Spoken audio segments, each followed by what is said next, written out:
The naturopath thinks that their dietary interventions are the thing, or the doctor thinks that their pills are the thing, or whoever it is, whatever modality they've got. But actually, a large part of the healing just comes from somebody feeling heard and seen and held. Hello. Welcome to the place for offbeat health professionals who have bravely swapped their healthcare hats for non-clinical creative caps. I'm Caitlin, a psychologist turned copywriter, and this is Healers with Hustles.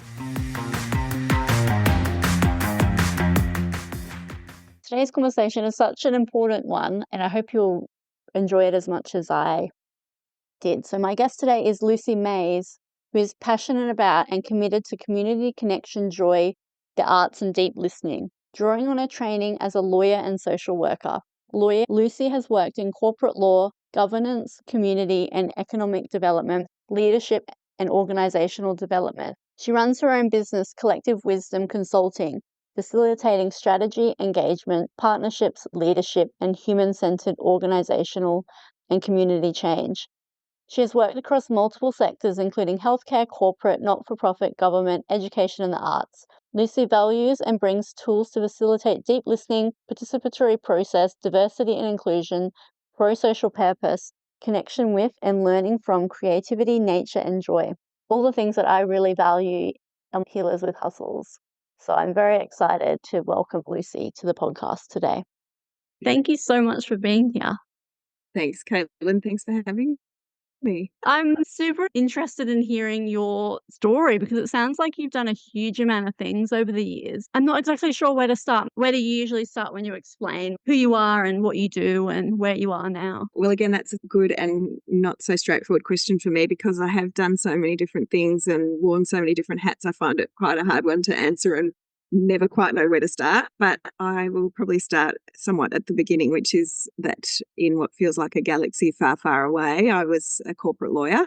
So that was my first career. And I think I was just always really passionate about justice, social justice, truth, advocacy, equality. And so I thought law was going to be, the obvious pathway. And I worked really hard and I got in and I sort of was about more than midway through the degree before I was like, I don't know if this is for me. I just didn't feel lit up by the way the system worked. But I thought I'd better give it the benefit of the doubt and give it a try. Possibly if I'd taken a different pathway, then as a professional, it might have been a different outcome because I didn't really follow my instincts towards the social justice side of the law and I ended up in corporate law and I died a very quick spiritual death. My values were very compromised in that environment. And at the end of the day, I thought I could, a few people said to me, if you've got an interest in social justice, you should do legal aid or, work in a different environment.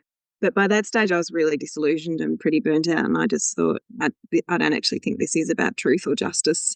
It's about power and money. And I wasn't interested in playing that game. So not to say, there are definitely very good people doing very good things in the law. And I was a bit impetuous and young and naive probably, but that was my decision at the time. So I retrained as a social worker and really loved that frame, which is kind of understanding people in their environment and supporting, it's basically social justice in action.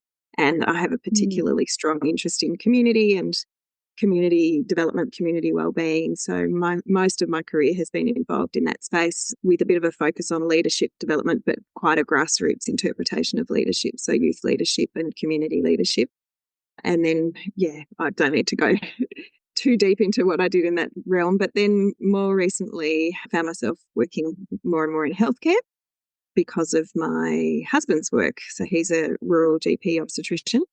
And he was very severely burning out at one point, and I was extremely anxious and worried about him and brought my social work lens to the table, I think, and just couldn't quite believe that people could be expected to take on the level of responsibility and trauma that they do day in and day out in a clinical environment without any training in or support around, in social work and psychology, we take supervision for granted. You don't practice without supervision. Yes, And yet in the medical model, they're in this system where, first of all, they're acculturated and trained in a fix-it mindset. Like they're the ones with the answers and their job is to fix people and save them.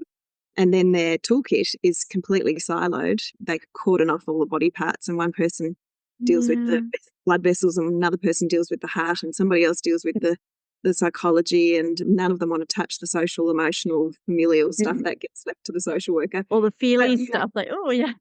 Yeah, all the gooey human stuff. Yeah. And so they end up with this incredibly siloed toolkit trying to fix a system that is not siloed. You know, we are the sum of our parts and all the influences around us. So I was kind of questioning that, going like, well, how does anybody survive in this system where you cut the human apart and cut yourselves apart in the process, and then you're bowed down by the pressures of perfectionism and, you know, this expectation from themselves as much as the general public that they've got all the answers and that they've got a silver bullet who can fix the lifestyle illnesses of our times and the mental health scourge of our times, and, you know, all the interacting factors connected to our emotional, social, psychological and spiritual and physical well-being. It's a lot. And just as you were talking, I'm just thinking, oh, my time when I was working in government as a psychologist, and yeah, everything you're saying, I felt that, and I was just, I couldn't be there anymore. Like, I love the team, I love what I was doing, I like the work and everything, but it was that whole, yeah, like you were saying, the system and how it's set up, and I was like, how can we work like this? This isn't how it quote unquote should be, and it was too much. So Yeah. I left, which I don't know if that's a thing either. Like, part of me wishes maybe I could have changed something. Yeah, it's a really vexed question. I worry, I must say, about the people who are, and you and I share an interest in humanism in work. And I think the people who bring those qualities are the ones who tend to get crushed in the systems that lack humanity. And therefore it becomes this kind of self-fulfilling cycle of people who are quote unquote hard enough to cope in those systems and environments. And in fact, when I left the law firm, the managing partner said to me, he said, "Oh, we took a risk hiring you. We knew you were soft, but we're trying to change the culture. And we know that to change the culture, we need to hire people who reflect the values that we want to reflect." So I wasn't offended by that comment. I was like, "Oh, cool." But he's like, "How do we keep people like you?" And I said, you know, I was still pretty young. I was like, "Oh, I've got no idea, but I just know that I'm going to die if I stay here." But I don't think that's an uncommon story. And I wonder what the answers are. And we're seeing it in healthcare, massively hemorrhaging people out of the system. And we do know that those who feel more are actually a bit more exposed to psychological distress in the workplace than those who have managed to shut down those parts of themselves or aren't as naturally inclined to be, you know, as kind of emotionally tuned in, I suppose. Yeah. Yes, and it's almost, is it like, what comes first? Is it they just maybe naturally, they like maybe a bit detached from emotions and that kind of thing, so they thrive in that environment? Or is it like some people just, like, they have to put up the walls and that kind of, I don't know, they separate that self from them? Like, oh, it's a Well, I have a whole other theory about that, but that'd be another oh, whole I love it. It's a societal analysis which you might not have time for. We're gonna go down like this big rabbit hole, and yeah. Capitalism and patriarchy and all that. Yes. Oh my gosh. I love that. But you're so right, that there's a whole 'nother question, isn't it? How do you keep these people then? And that's, yeah, like a human resources question Yeah. or something, but it's such an important thing to think about. And because I'm probably jumping around a little bit, but your work now, you're working with the Hush Foundation, and that's pretty much the premise of it, isn't it? Like, at a broader level? Yeah, it is. So the mission of the Hush Foundation, so we're a small charity that work nationally and internationally, and our mission is to transform healthcare cultures with kindness. And the tools that we use, the primary tools, are the arts. So we use music, theatre, dialogues, and literature and visual arts. So yeah, it's, I mean, I have to confess, sometimes a bit of a tough sell into a very clinical environment where people are very time poor and pressured. But what we don't understand is if we can't see something and measure it in real time, you know, if A plus B doesn't actually equal C, A plus B equals, you know, C, D, E, and F over time, then we find it very hard to give credibility to those sorts of interventions that are harder to track. And And yet we know, the science tells us very strongly that the human factors make such a massive difference to every element of care, to quality and safety for patient outcomes, to, medical error, communication, psychological safety at work, wellbeing at work, and staff retention and performance efficiencies. So we say that we haven't got time to do what they call the added extra of the human bit. In fact, these things don't take time. They save time and they save lives.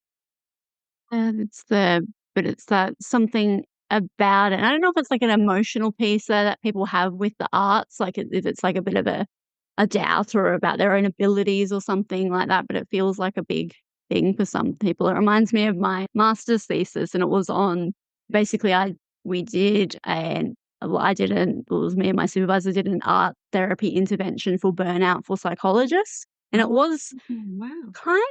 there was a lot of time that participants had to carve out for. It wasn't a lot of time, but in the world of our masters where, it was like jam-packed. It was like putting aside 2 hours a week to do this intervention for, I think it was like 8 weeks or something like that. It was a lot of time, but it was just so, so worthwhile, but it was a bit of a hard sell. And so Yeah, it's so interesting because we all consume the arts in our lives. We watch movies endlessly. We listen to music. Some of us like to go to the theatre or the art gallery or whatever, but we keep it quite separate from our professional lives. What the science tells us is that connecting with the arts opens up different pathways of our brains, and it enables us to see, hear, feel, think differently. And in a workplace context, it makes an awful lot of sense to open up those different pathways in the brain. But we just kind of, in our heads, again, we've siloed off those different things, and we say, oh, that's what we do in our leisure time. That's a nice feeling to have, but it doesn't belong in the workplace. Whereas, in fact, we could challenge that assumption. And it's not just a nice kind of well-being kind of therapy intervention. It's got possibilities for education and for communication pathways around. I mean, we see for example, during COVID, there's been a lot more screen-based interaction, and what we don't understand about what's lost in the human interaction through the screen-based thing is the micro body language that we rely on for energetic, almost affirmation in a workplace. And so some of the toxic behaviours and reports of bullying and work cover complaints are coming through just these missed finessing in our communication styles that we don't even realise we've missed or we're missing. And in a very busy, fast-paced environment like a hospital, you're also missing them if you don't take the time to just connect with each other as humans. And then, the evidence tells us another example here, and I've probably digressed a bit from the arts, but again, it's all about these pathways of our brain. of course. Kind of the neurophysiology, the mirror neurons of the interactions that we have at work that we really underestimate because we can't see them happening. So we don't know that they're, happening necessarily unless we understand the science. But there's some research that tells us that if people don't have those human interactions in that physiological way with the spaciousness of a bit of time and presencing, so, for example, a warm, kind handover meeting, then they're more likely to personalise when they get faced with pressure or complexity. They're more likely to personalise an issue and a problem, like find somebody to blame, point and blame to the boss or the nurse or the person who didn't speak kindly or whatever, than to understand that it's a complex problem and the best solution is actually to maintain cohesion as a team and communication as a team. That's fascinating research, and it just shows the benefits of the arts, and or not even necessarily the arts, but just that the humanness and those little moments of humanity. Even like the water cooler conversations or things like that, those little moments where you connect with people. I think it's Yeah, well, we're so acculturated into our brains and our intellect, and that's only one way that we actually function in the world. It's the way that we understand best and we see, but there are many other ways in which we're interacting and communicating and needing to notice and presence and upskill ourselves in. Oh, absolutely, absolutely. I think it's so, so important. I've been really enjoying reading your book. I think it's an excellent concept, but tell me all about that and how the idea came about. Yeah, thanks, Caitlin. So my book is called Beyond the Stethoscope, and it's a collection of doctors' stories around themes of reclaiming hope, heart, and healing in medicine. And so, as I said earlier, I was watching my beautiful husband, who just has such a passion for his work, and loves his patients and his community, really suffering with burnout and really losing that part of himself that brought him to medicine in the first place, the part that loves connecting with people and that has deep respect for them and their and the role that he plays as a intimate kind of partner in their health and well-being. And so he became more and more kind of shamed and stressed by his own kind of emotional shutdown. And anyway, I was watching this happen, and I was also, in the old days we had physical magazines on the breakfast table, not the internet email overload of e-news.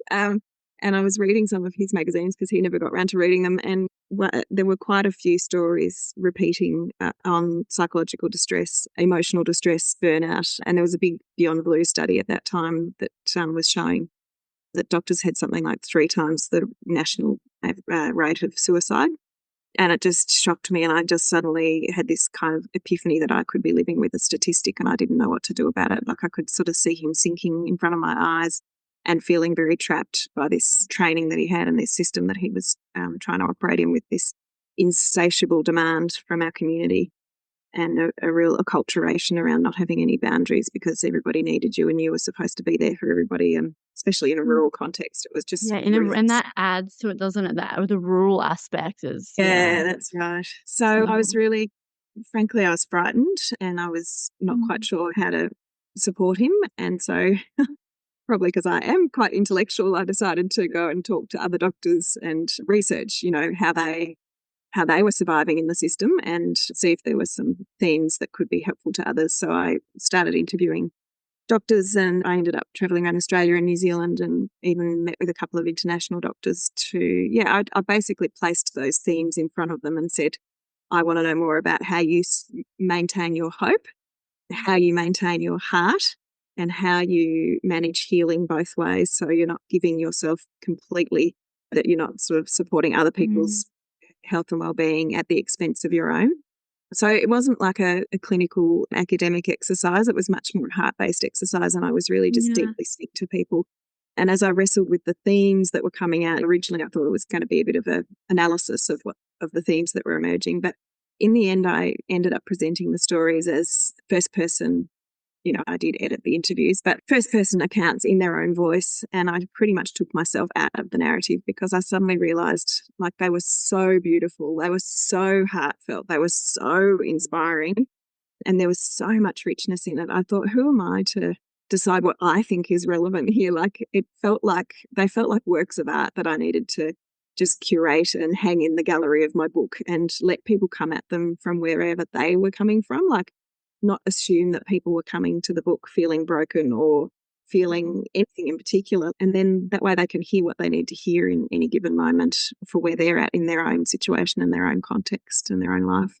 That's so beautiful. Because when I was reading, I was curious to know, because you could have taken the more academic route and done like a qualitative analysis and done that thing. But I think it's beautiful how it is a first person account and narrative, and the words are so powerful. Like I was reading and I was nodding along to so many of the things the doctors were saying. It really resonated with what I'm going through, what I have been going through about the system, and it feeling like I can't exist as a human, but then like how can I do my best work, particularly as a psychologist, when you're like in social work and you're working with a human and the relationship is so important, and like how can I not bring that into my work, and how am I expected to be a robot? And it was really difficult. Well, Yeah.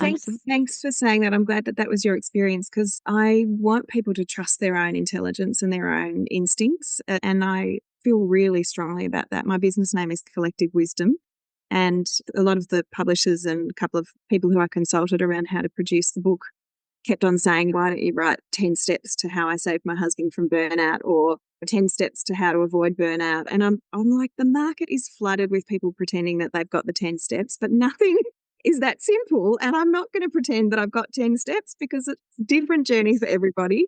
And I'm just not interested in like selling something that's a fallacy, because it's exactly a mirror of what we do in healthcare and medicine, which is that we say that we've got a drug and we can fix you, and people don't have to take any personal authority or responsibility. and that's not real, and I don't want to be part of it. Not real. Wow, good on you for doing that, because I know exactly what you're talking about, what you mean in terms of, yeah, like the 10-step procedure to, like, eradicate your anxiety immediately and, like, all of those. Exactly.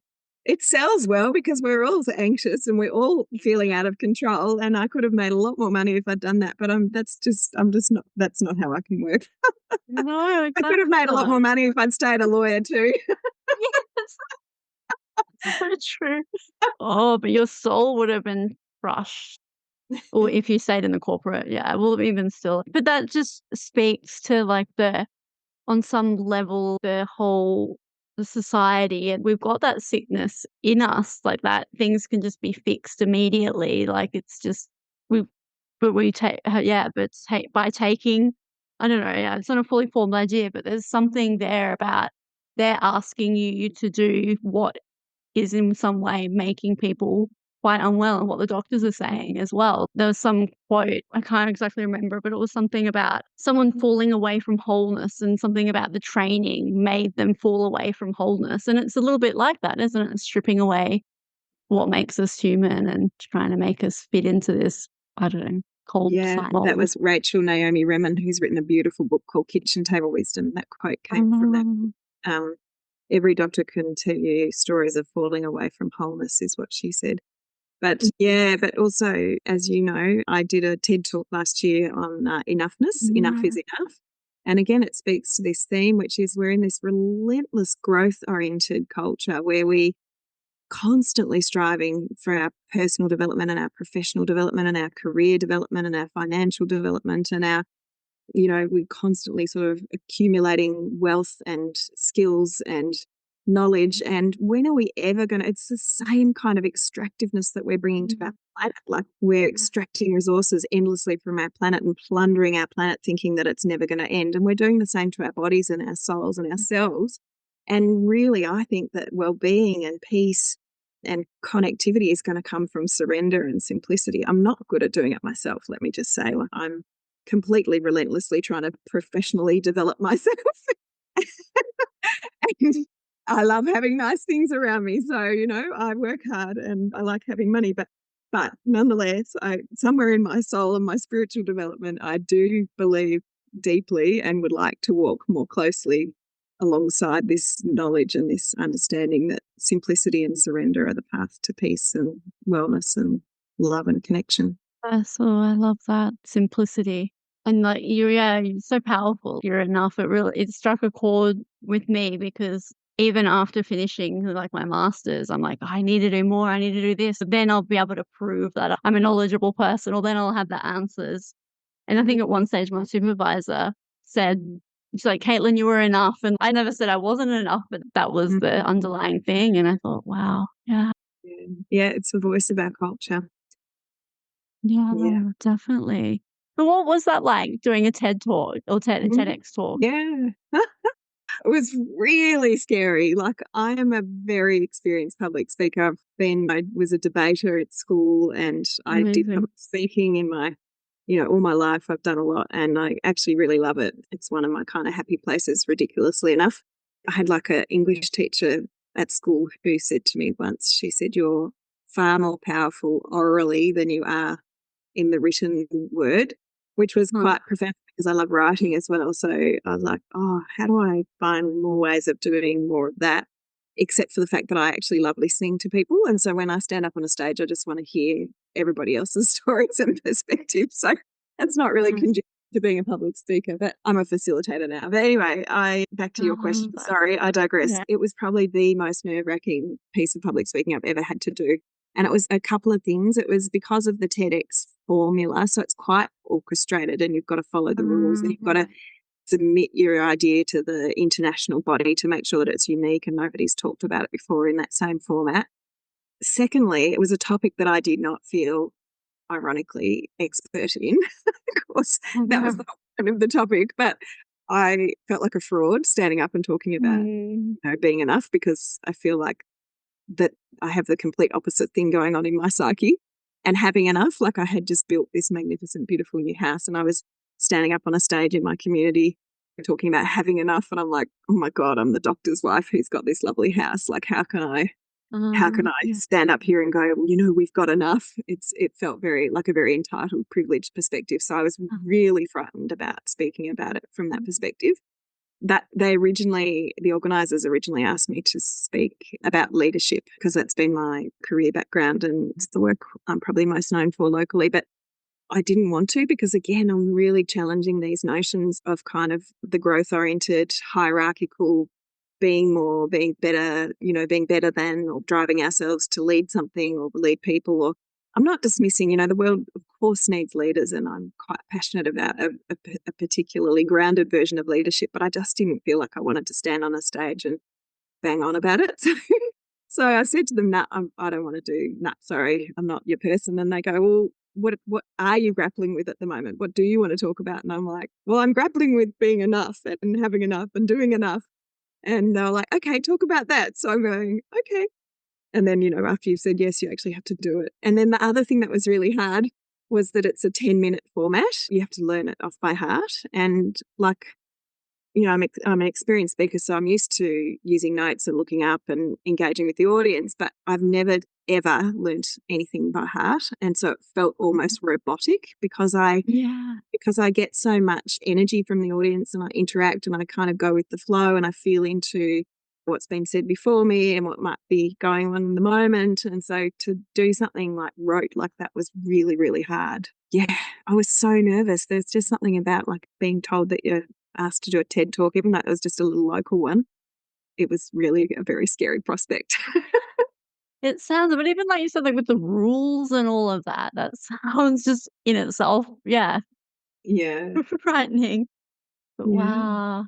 And you kind of go into that kind of, who am I to think I've got anything to add to it? Like the world is so full of voices and noise and opinions at the moment. Like, really, does it really need mine as well? Then I had friends who just went, yeah, because you're wrestling with stuff that we're all wrestling with Yeah, and you're good at putting words together and other people need to hear that they're not alone. And I was like, okay, I get that. I can do that. that's it. But in terms that you were wrestling with something like that, I think when we're in that moment and that psychological turmoil or whatever you want to call it, it gives it a different type of energy. And I think it's so incredible to be able to speak from the heart like that. And people can hear that as well and connects on a different level. I think it's so excellent. Circling back to your book, what was a theme that you noticed? What would be the takeaway message that you would say? Mm. There were a couple. Probably, I reckon the doctors who I spoke to were healers vocationally, and Yes. they intuitively knew that a primary healing part of their toolkit is deep listening. And the stories that they told me about the profound medicine in the act of deep listening was really like it blew me away. So some of them were working, for example, in integrative medicine or dual modalities. So, I interviewed a Chinese medical practitioner who was also a mainstream GP, naturopath who was also a mainstream GP. So people who have sort of thought outside the box in terms of their toolkit and their clinical practice, or, quite a number of them had a spiritual kind of bent or understanding or lens. Some of them understood more about the psychology of medicine and how that impacts the physiology and brought that quite strongly to their practice. So they were sort of thinking outside the box kind of people who were attracted to my theme words. But universally, what I heard was no matter what your modality, the common tool and probably the most powerful intervention was the listening piece. And I found that really profound because, there's increasing science about the placebo effect and what that actually achieves, very practically speaking. And it just made me wonder, we think that say the naturopath thinks that their dietary interventions are the thing, or the doctor thinks that their pills are the thing, or you know, whoever it is, whatever modality they've got. But actually, a large part of the healing just comes from somebody feeling heard and seen and held. And then when you can actually be honest about that in an exchange about what's going on, it takes that sort of power and the control away from one person who's the authority and the power broker and the other person who's the recipient. and it equalizes the healing relationship. And then from a self-sustainability perspective, which was a key theme that I was looking at, of course, taking the pressure off being the one with all the answers and needing to fix and giving the power back to the patient becomes healing both ways. It empowers and enables and activates the innate healing potential of the human in the patient. And it also gives back the flourishing and the thriving and the well-being to the practitioner who can take the pressure off themselves in needing to have all the answers in complex things that don't necessarily have answers, but the answers are kind of a collaborative partnership thing. So, yeah, that would be the very big one. And the other bit, I think, that struck me as a well-being tool was allowing themselves to feel and to be human. Oh, so many threads that when you were talking, I was just like, yes, that's so profound. And that's so fascinating because what's going to happen then with GPs and like this under so much stress and pressure to see so many people? And but then what happens then if the healing thing is the deep listening? Where does that leave people if the practitioners don't have time to do that? Well, the tragedy is the system is deeply incentivized against it. So particularly in general practice, the ones who make the most money are the ones who churn through patients and that churn and burn kind of scripted flick style of medicine, which doesn't do anybody any good, but it makes the doctor more money. So the ones who get the complex patients have to deal with the mental health issues or the lifestyle illnesses that are much, less easy to move through quickly. They literally, quite literally, because we own the medical clinic now, they literally make half as much money. So it is completely disincentivized. And then, of course, the forms of medicine that are more about that whole human, whole life trajectory story, disincentivized in and of themselves, which is, of course, the generalists. So general practice is effectively second-class citizenship in the medical world, and they make about a third of or a quarter of the specialists. And yet they're doing this incredibly complex, nuanced medicine, which is kind of like the hard end of the stick and completely unrewarded for it. So now they can't recruit to general practice. So sorry, I went on a bit of a side rant there, but I don't know the answer to that question, except that I know that there's a huge amount being lost in the fact that we completely dismiss and underestimate and don't know how to measure the impact of the more nuanced interventions, and therefore we don't know how to value them. Yeah, there's something in that, isn't there? And I grapple with that as well. And it was something when I was doing my training and, it's very clinical, very evidence, gold standard based, no room for anything else, no room for the therapist.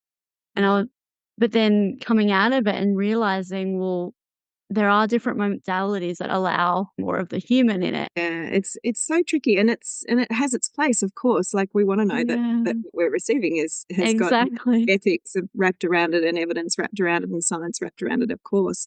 So we don't want to throw the baby out with the bathwater, but it would be just so great if we could find ways to be a little bit more nuanced in our understanding. And one of the traps with that system, of course, is that we think we're being objective in the ways in which we collect the data and the science, but even the methodology and the acculturation that informs and funds the research is actually not objective. So if we can just get a bit real with ourselves about what we actually are crediting and hanging our hats on and why, and also when you're in a system that is so heavily dependent upon a clinical evidence base, then it takes 20 years for new science to adapt into the system because people have spent their PhDs and their careers creating the evidence base. They're not about to shift when there's an emergent alternative perspective arising that's equally palpably clear, but it's treading on the toes of somebody who's built their whole career and ego around a particular set of knowledge, and they're not about to switch and change their perspective in a hurry. And whole professions, of course, that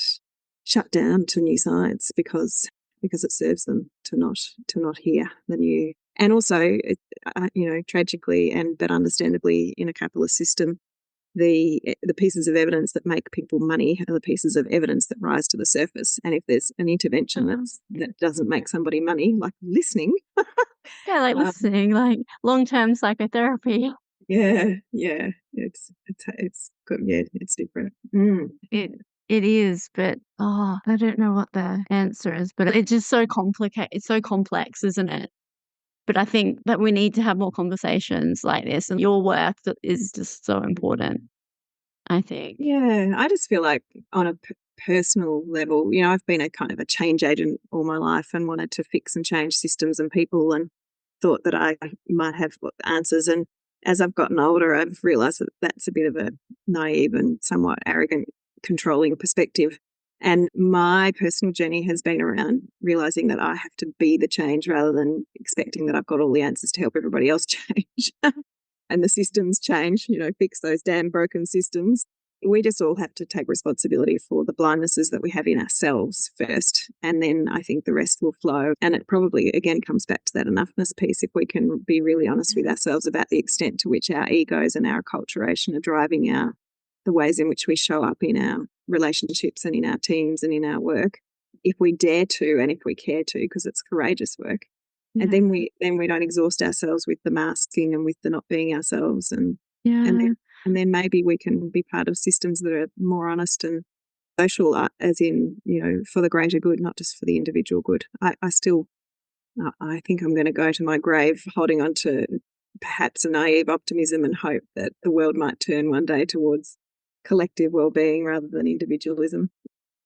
Well, we need that. We need the dreamers, and it's so difficult we're up against systems and institutions, and there's so much money tied to it. There was a part in there when you were talking about the idea for the book, and that it was when your husband was talking to you, and I think you were in bed, and he was telling you about his day, and maybe a sliding door moment, potentially, where you could have rolled over and gone back to bed, back to sleep and not listen, but then you did. You did the courageous thing, or like the uncomfy thing, and listened and thought, oh my gosh, yes, I'm going to do something about it. So tell me about that and sliding door moments for you.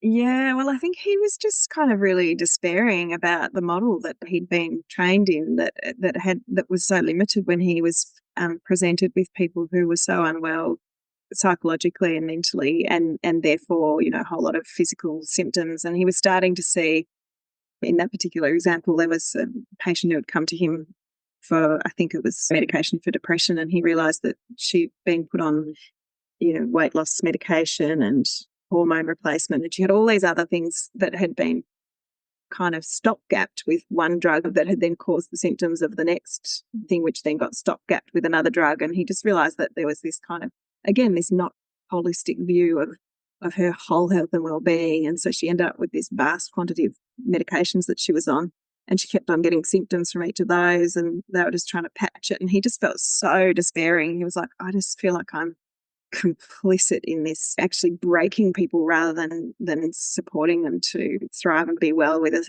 probably a lifestyle intervention in the first place would have been more appropriate than a drug. And so he was really despairing, and he was like, I don't know if I can do this anymore. And I've just had this moment of like, oh my God, the system needs people like you. Like, if people like you leave, like the open-hearted person who can actually see the big picture about what's going on and who can give people hope and help them find their own power in a much more sustainable way, then surely that's what the system needs. And I just had this kind of like, I don't know, tiger moment where I was like, no, like, you're onto something. This is true. Like, this is what the patients want. The patients don't want to be treated like idiots who can't support their own well-being.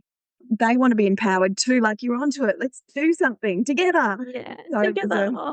feisty moment. And like, we do now. We work together a lot. We do presentations together, and he's gotten really involved in social prescribing, which is all about pretty much the thing that he was instinctively onto back in that conversation, which is reconnecting people with things that they're joyous about, with social connection, with physical movement, or with creativity, or whatever brings them joy, like connecting people back into living life. And then the symptoms fall away. Like, he's got so many examples and stories from his clinical practice of people who have cured their fibromyalgia or their arthritis or their depression or their anxiety through just reconnecting with what brings them joy. Right. Oh, wow, that's so big. Tell me about the dance as well, because your husband Richard's a dance. Was he a dancer before, or what's the Yeah, connection there? no, not really. No, not at all. He would have been, but he was a boy growing up in 70s Australia. So he's absolutely got dance in his body. But his sisters were the ballerinas, and he was the one who got put in tutus and lipstick to be their little toy. as a child, and then probably never danced again until maybe a bit of nightclubbing in the 90s. But yeah, it all came about because his sister was running the fun run in our local community, and they needed somebody to fill time between bringing in the results and keeping people present. So she got Richard to stand up and run some silly dance things with people. And our kids were starting to become teenagers themselves at that time. And they're like, oh my God, Dad, you are so embarrassing. Your dance moves are awful. And one of Richard's patients was a dance instructor, Sarah Cook, and she was running dance classes for children and teenagers. And so they were laughing about his daggy dance moves and what a bad job he was doing of embarrassing his children in public. And then she's like, we should start an adult dance class. And he's like, oh my God, I would love that. Let's do that. So they started a little mob, and they ended up doing flash mobs around town. And then on one occasion, there was an ABC journalist in the supermarket where they were doing a flash mob, and she recorded the flash mob, and she got Richard doing a backspin in the supermarket. And then it went on social media, and everyone was going, oh, who's the bloke in the mullet wig doing a backspin? And somebody else goes, that's my GP. And so social media kind of went off because they thought it was so kind of out there and unusual that a doctor would be backspin in the local supermarket in a mullet wig. And of course he loved it. He was like, oh my God, this is fun. So it went from strength to strength, this story, and his patients started coming in and going, oh, I've heard that you've been dancing. It looks so much fun. I used to dance. I'd love to do that again. Can I, when are you going to start up the next class? And so he and Sarah Cook got together and they were like, okay, let's make this a real thing. So they started up another class called Silver Tops for people who were mobility impaired and older. And they just have been flooded with people coming back to dance. And that's where some of these amazing stories have come from, of people reclaiming their well-being. And of course, in the process, Richard's managed to reconnect with his own joy and reclaim his own well-being. So it's like a personal story of social prescribing. And then it has become, as he says, probably the most powerful public health intervention he's ever been part of. So he's now a bit of a spokesperson for social prescribing in our region. And he also now uses dance for education in healthcare.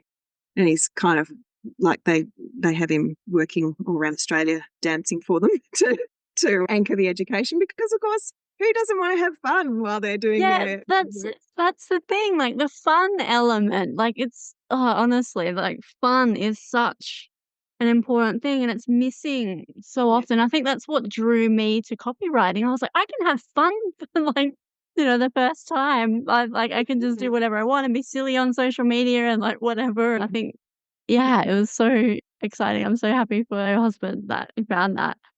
Yeah. We don't need to go to a doctor to get our social prescribing. We can just social prescribe for ourselves. Just go have some fun. Have fun. That's it. But it's so exciting.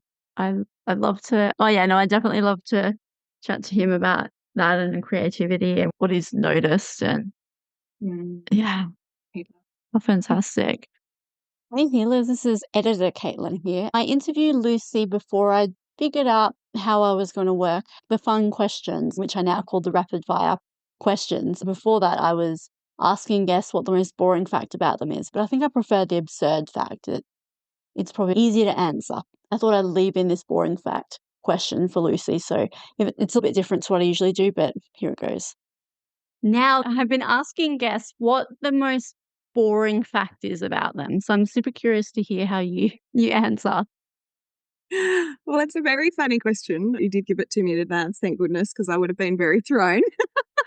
But I was thinking about it, and I was thinking, for somebody whose natural inclination and impulse is to be a bit of a rebel and quite adventurous, I'm actually very middle. Like, I'm middle-aged, I'm middle height, I'm middleweight. I thought I was going to run away, to the circus or marry a French painter, or, I thought I was going to have this wild life, and I'm married to a doctor and I live in the country. So I think I'm just kind of middle, really. Oh, I love that. That would make amazing, a copy for an about page. I really like that. Thanks. I might get you to help me with that next. That's just a little thing with my copywriter hat on. Oh, I've loved our conversation today. Longer, but is there anything you wish that I would have asked you?